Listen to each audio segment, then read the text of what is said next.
여러분 반갑습니다. 자, 사회복지사가 꾸는 꿈은 많은 사람들을 살리는 꿈이죠. 세상이 꾸는 꿈, 그것이 바로 사회복지사가 꾸는 꿈입니다. 여러분들은 그 꿈을 위해서 사회복지사라고 하는 직업을 선택하셨고요. 그래서 사회복지사의 길을 가고 계시죠.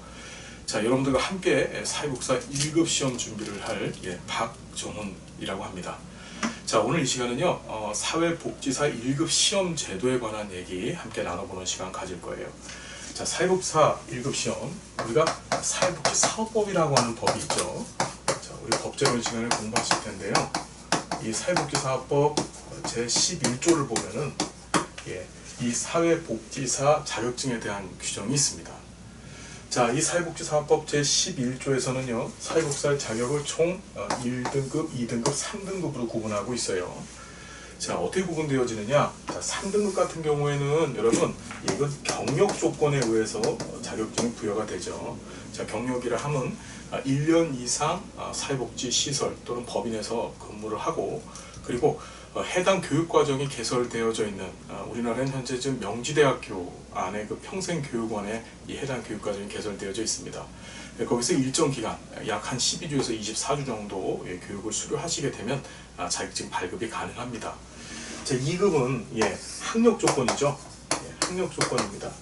자, 학력이라 하면 무엇인가요? 바로 학점을 얘기하는 것이죠. 사회복지 관련 전공 필수 과목과 해당 전공 그 다음에 교양 과목들을 이수하시게 되면 해당 학점에 따라서 자격증이 부여되는 것이 바로 2급 과정입니다.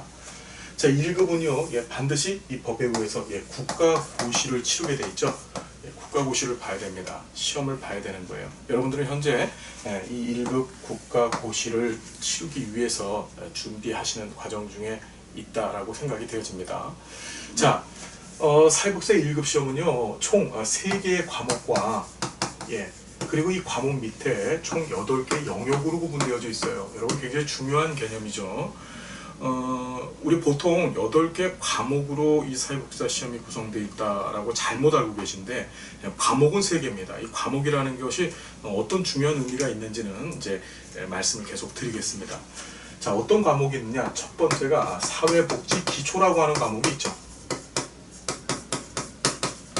자, 사회복지 기초, 이게 과목입니다. 자, 이 과목 안에 다시 2가지의 영역이 있는 거예요. 그게 여러분 잘 아시는 인간행동과 사회환경이라고 하는 영역과, 그 다음에 두 번째가 사회복지 조사론이라고 하는 영역이 있죠. 그렇죠. 이걸 묶어서 우리는 사회복지 기초 과목이라고 하는 거예요. 자, 두 번째가 사회복지 실천론입니다. 자, 실천이죠. 사회복지 실천이라고 하는 이 과목 안에 3가지 영역이 있어요. 자, 그 뭐냐? 사회복지 실천 기술론, 사회복지 실천론이죠. 실천론. 그 다음에 사회복지 실천 기술론이 있고요.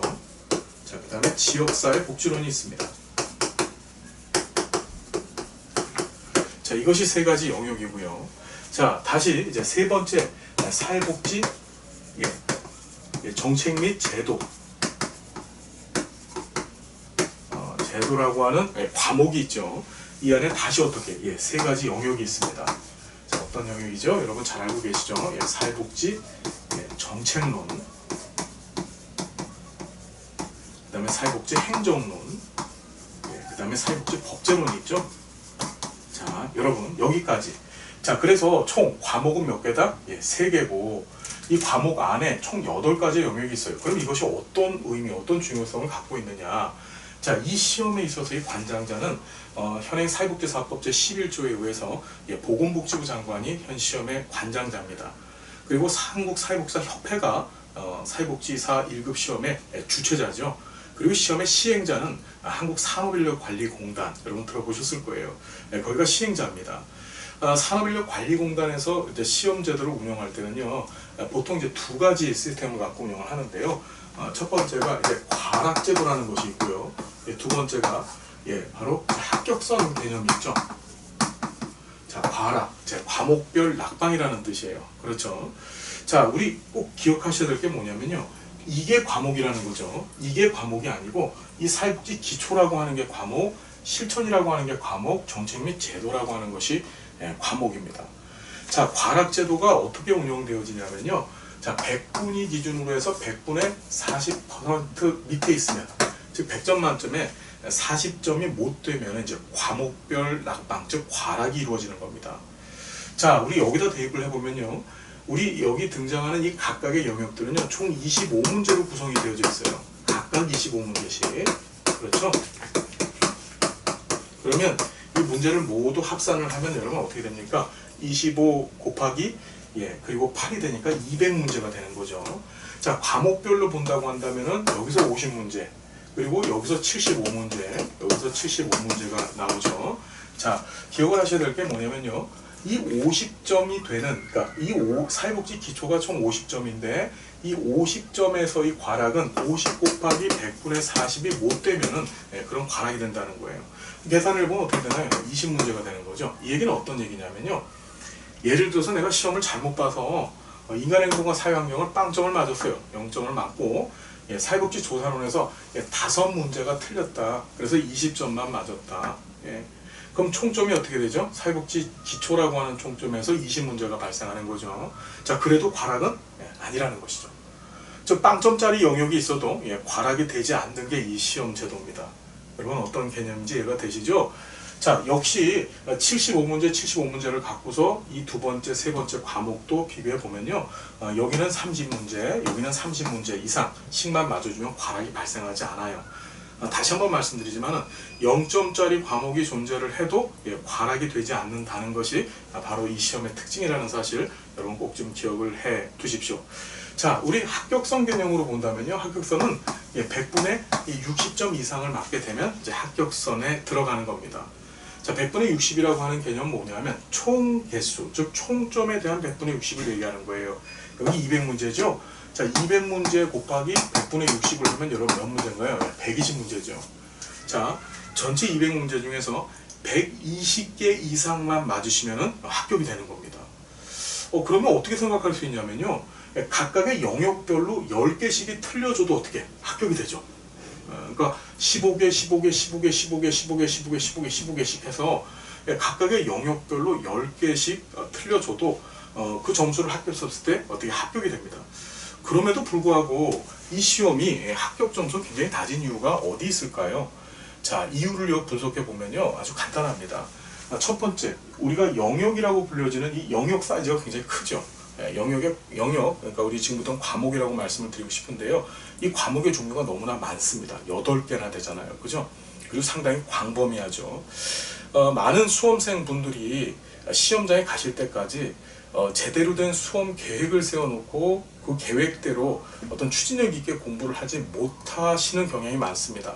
그러다 보니까 시험장에 가실 때 이 8개 영역, 8개 과목을 다 보고 가지 못하시는 경우들이 우선은 많고요. 그리고 두 번째는 이 영역에 대한 아주 중요한 개념들, 그렇죠. 꼭 시험에 나와야 될 것들, 그리고 과거 시험에 등장했었던 것들에 대한 어떤 정리들이 부족해서 시험장에 들어가시는 경우도 많습니다. 그래서 좀 죄송한 얘기인데 이 시험은 결시율이 굉장히 많아요. 한 3만 명 이상이 시험에 응시를 하시는데 그 중에 약 한 20% 정도 되는 인원이 결시를 하게 됩니다. 자, 제가 감히 부탁을 드립니다. 여러분, 이 시험 지금 보시다시피 과락이 나오는 경우는 굉장히 어렵습니다. 과락자 1년에 1명 나올까 말까 할 정도로 과락이 나오는 경우는 굉장히 어렵고요. 자, 합격선만 맞추면 되는 시험이다 라고 여러분 생각해 두시고, 자, 시험 준비 저랑 하실 겁니다. 하실 때 어떻게 하시면 되나요, 여러분? 전체 8과목 제가 잘 강의할 거예요. 강의 잘 경청해 주시고 잘 들어주시고, 제가 중요합니다, 시험에 꼭 나옵니다 라고 말씀드리는 것들 위주로 해서 개념 정리, 그리고 암기하실 것들, 암기하는 방법들 정확히 알려드리겠습니다. 그래서 정리를 해 두시면은 시험 준비하시는데 전혀 무리가 없습니다. 여러분, 저도 최선을 다해서 이 시험 준비, 여러분들의 수험 준비에 노력을 하겠습니다. 왜냐하면 이것이 바로 여러분들의 꿈을 이루는 것이라고 저는 생각하기 때문에 그렇습니다. 여러분들도 저를 믿고요.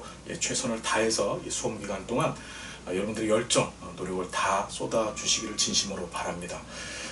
오늘 이런 좋은 만남 우리 가져주셔서 감사하고요. 다음 시간 우리 본 수업 시간에 행복한 모습으로 만나 뵙겠습니다. 여러분 대단히 감사드립니다.